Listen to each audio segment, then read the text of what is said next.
warahmatullahi wabarakatuh. Selamat pagi.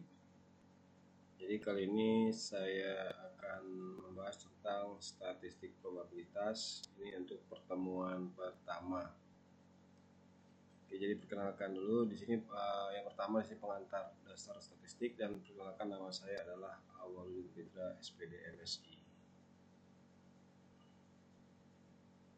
Pengantar statistik. Jadi statistika berasal dari bahasa Italia, yaitu statista, yang berarti negarawan. Gottfried H. Herwald 1719 sampai 1722 mengartikan statistika sebagai keterangan-keterangan yang dibutuhkan oleh negara. Sebagai contoh, statistik penduduk, statistik kesehatan, statistik pembangunan.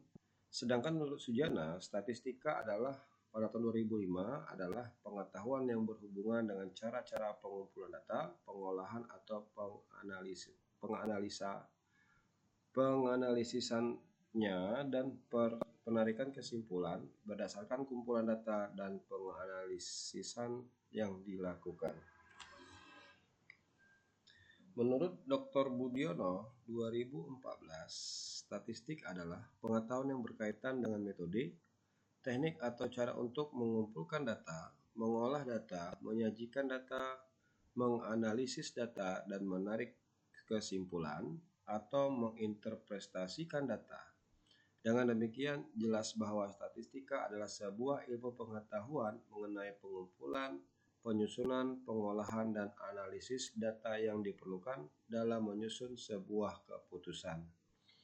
Ruang lingkup statistik terbagi menjadi dua, yaitu statistika deskriptif dan statistika inferensial atau induktif.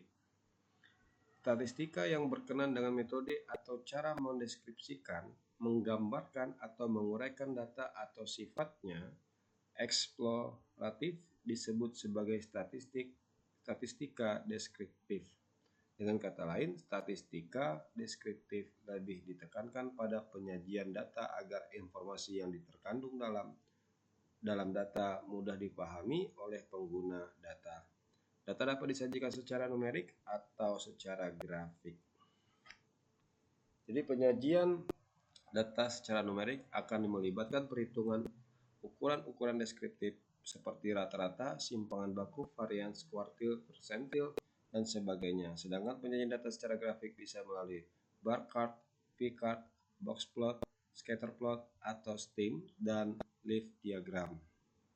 Statistika yang berkenan dengan cara penarikan kesimpulan berdasarkan data yang diperoleh dari sampel untuk menggambarkan karakteristik atau ciri-ciri dari suatu populasi atau sifatnya adalah konfirmatif, disebut sebagai statistika inferensial atau induktif.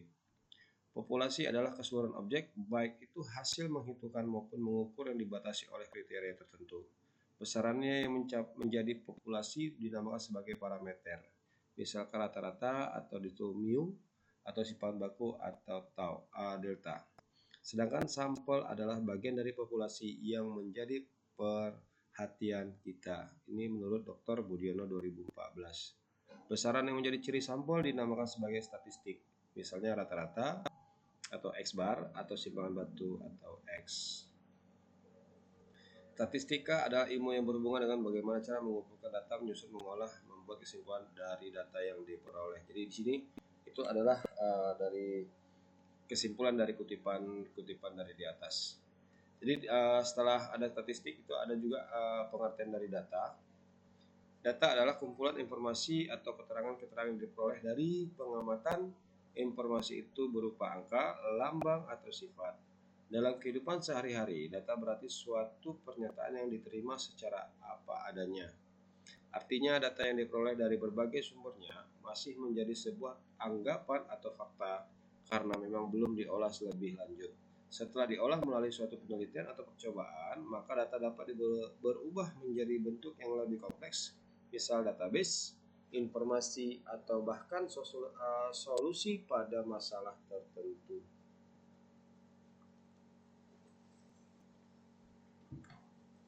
Data yang telah diolah akan berubah menjadi sebuah informasi yang dapat digunakan untuk menambah pengetahuan bagi yang menerimanya. Maka dalam hal ini data dianggap sebagai objek dan informasi adalah suatu subjek yang bermanfaat bagi penerimanya. Informasi juga disebut sebagai hasil pengolahan ataupun pemrosesan data. Fungsi data, yang pertama data memiliki beberapa fungsi diantaranya. Yang kedua untuk membuat keputusan, sebagai dasar perencanaan, sebagai alat pengendalian terhadap pelaksanaan atau implementasi suatu aktivitas, dan sebagai dasar evaluasi terhadap suatu kegiatan. Jadi jenis-jenis data ini ada gambarnya, ada data yang pertama kualitatif. Kualitatif itu contohnya ada 3. Untuk data kuantitatif itu terbagi 2 lagi. Jadi nanti ada dijelaskan dari bawah. Berdasarkan jenis data dikelompokkan menjadi 2 macam, yaitu data kualitatif dan data kuantitatif. Data kualitatif yaitu kemungkinan observasi yang tidak dinyatakan dengan angka, contoh jenis kelamin, warna kesayangan, asal suku, dan lain-lain. Yang kedua data kuantitatif yaitu serangkaian observasi atau pengajaran yang dapat dinyatakan dengan angka-angka, contoh nilai rupiah Rp9.500 per US dollar di akhir tahun 2006. Yang kedua, jumlah pengungsi akibat banjir di Jakarta sebanyak 1.423 jiwa.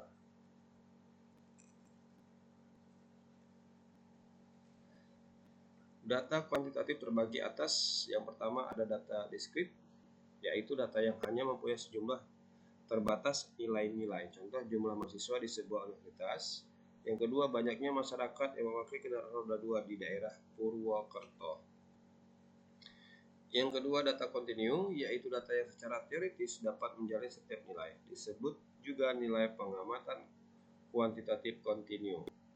Contoh pengukuran debit air di bendungan. Yang kedua, pengukuran tingkat curah hujan di daerah Bandung. Data menurut sumber dan pengguna. Yang pertama data internal, yaitu data yang menggambarkan keadaan atau kegiatan suatu badan yang dikumpulkan sendiri dan hasil datanya digunakan oleh badan itu sendiri. Contoh, data pengeluaran keuangan untuk membayar biaya produksi perusahaan tekstil. Yang kedua, data hasil produksi pabrik mie sedap. Yang kedua, data eksternal, yaitu data yang menggambarkan keadaan atau kegiatan di luar badan dan data tersebut tidak terdapat dalam aktivitas intern suatu badan. Contoh, bagi perusahaan LG, data daya beli masyarakat terhadap barang produksinya seperti TV, turbo swing adalah data eksternal perusahaan tersebut. Yang kedua, data tingkat kepuasan masyarakat terhadap barang produksi menjadi tolak ukur untuk mengembangkan daerah pemasaran. Di sini ada juga data menurut cara memperoleh. Yang pertama ada data primer, yaitu data yang dikumpulkan dan diolah sendiri oleh suatu badan secara langsung serta diterbitkan oleh badan itu pula. Contoh sensus penduduk oleh BPS, dihasilkan data primer langsung dari penduduk. Yang kedua, pengeluaran beras di gudang penyimpanan Bulog. Yang kedua, data sekunder, yaitu data yang dilaporkan oleh suatu badan sedang badan itu tidak secara langsung mengumpulkan sendiri tetapi diperoleh dari pihak lain yang telah mengumpulkannya. Contoh, yang pertama data kenaikan atau penurunan nilai tukar rupiah terhadap mata uang asing dari BEJ. Yang kedua, pemeriksaan dan pendata ulangan barang impor di pelabuhan dari pihak bea cukai. Data menurut waktu pengumpulan. Yang pertama ada data cross section, yaitu data yang dikumpulkan pada suatu waktu tertentu yang bisa menggambarkan keadaan atau kegiatan pada waktu tersebut. Contoh, data jumlah TKI yang meninggal pada tahun 2006 akibat kekerasan menggambarkan kurangnya perlindungan keselamatan TKI di luar negeri. Yang kedua, bencana meluasnya lumpur lapindo mendadakan kekurangan seriusnya pemerintah untuk menangani korban bencana tersebut. Yang kedua, data time series, yaitu data yang dikumpulkan dari waktu ke waktu sehingga ada perkembangannya atau tren yang menunjukkan arah secara umum. Garis tren sangat berguna untuk membuat ramalan atau forecasting yang dibutuhkan bagi perencanaan. Contoh, data terbesarnya penduduk Indonesia dibutuhkan untuk perencanaan transmigrasi sebagai upaya pemerataan jumlah persebaran di tiap daerah. Yang kedua, data tingkat curah hujan tiap tahunnya dibutuhkan untuk mengantisipasi datangnya tanah longsor atau banjir. Pengumpulan data. Pengumpulan data dapat dibedakan atas beberapa jenis berdasarkan karakteristiknya, yaitu yang pertama, pengamatan atau observasi. Pengamatan atau peneliti lapangan ini adalah cara pengumpulan data dengan terjun langsung atau melihat langsung ke lapangan atau laboratorium terhadap objek yang diteliti atau populasi. Yang kedua, penelusuran literatur. Penelusuran literatur atau pengamatan tidak langsung ialah cara pengumpulan data dengan menggunakan sebagian ataupun semua data yang ada atau laporan data dari peneliti sebelumnya. Yang ketiga, penggunaan kuesioner atau angket. Penggunaan kuesioner adalah cara pengumpulan data dengan menggunakan daftar pertanyaan atau angket ataupun daftar isian terhadap objek yang diteliti atau populasi. Yang keempat, wawancara atau interview. Wawancara adalah cara pengumpulan data dengan langsung mengadakan banyaknya pertanyaan kepada objek yang diteliti atau pada perantara yang mengetahui dari objek yang diteliti. Pengolahan data. Data yang telah dikumpulkan atau data mentah yang kemudian akan diolah.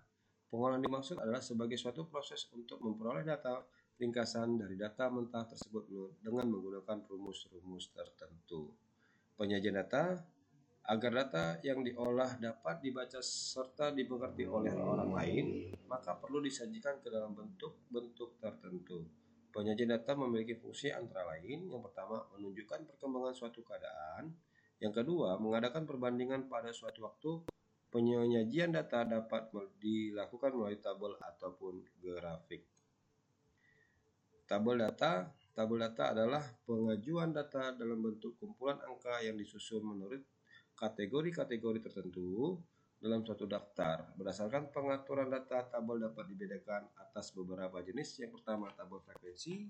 Yang kedua, tabel klasifikasi. Yang ketiga, tabel kontingen. Yang keempat, tabel korelasi. Grafik data. Jadi grafik data atau disebut juga dengan diagram adalah penyajian data dalam bentuk gambar-gambar. Grafik biasanya berasal dari tabel.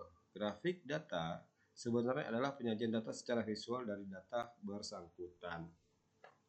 Grafik data dibedakan atas beberapa jenis, yaitu piktogram, grafik batang atau balok, grafik garis, grafik lingkaran, dan kartogram. Data berdasarkan skala. Yang pertama, pengukuran data nominal. Data berskala nominal adalah data yang diperoleh dengan cara kategorisasi atau klasifikasi. Ciri-cirinya adalah posisi data setara, tidak bisa dilakukan operasi matematika, plus, kurang, kali, dan bagi. Contoh jenis kelamin dan jenis pekerjaan. Yang kedua, data ordinal. Data berskala ordinal adalah data yang diperoleh dengan cara kategorisasi atau klasifikasi, tetapi di antara data tersebut terdapat hubungan. Ciri-cirinya adalah posisi data tidak setara dan tidak bisa dilakukan operasi matematika dengan positif, kurang, kali, dan bagi. Contoh kepuasan kerja dan motivasi.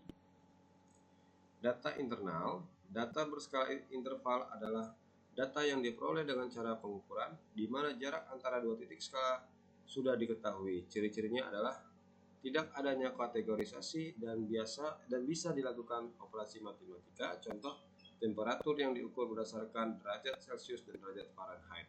Sistem kalender. Yang terakhir, yang keempat, data rasio.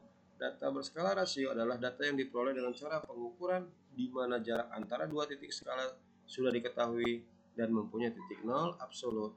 Ciri-cirinya adalah tidak ada kategorisasi dan bisa dilakukan operasi matematika. Contoh gaji, skor ujian, dan jumlah buku. Terima kasih, sampai sini materi yang saya sampaikan. Mudah-mudahan bermanfaat. Assalamualaikum warahmatullahi wabarakatuh. Selamat pagi, semangat belajar.